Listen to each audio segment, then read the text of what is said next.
Alright, today's tutorial will cover OneDrive for Business, download, installation, and basic usage for the Mac.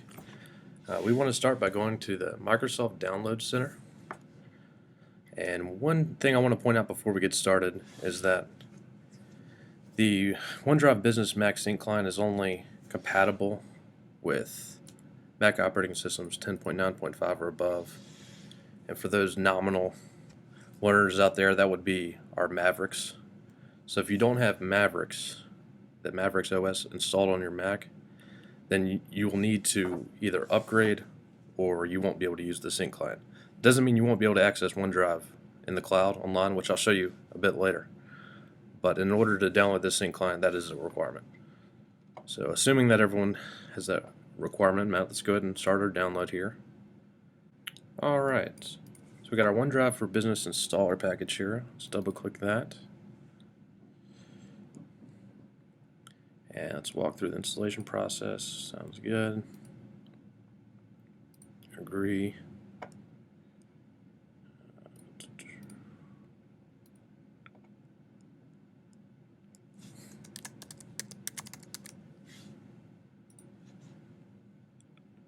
Alright, and let's wait for it to install.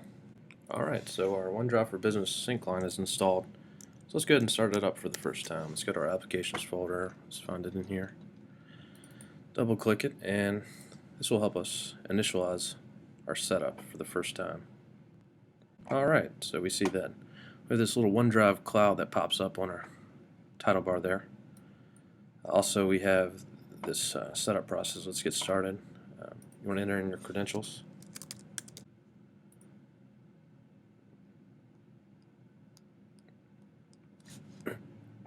Alright, now we have to specify a location for our folder and initialize the settings.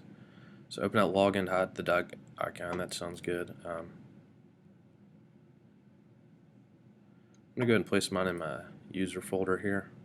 That's where I usually keep that stuff. And notice that it automatically pops up here on the favorites tab in the sidebar of the Finder. So it's quite convenient. And that's it. Click next.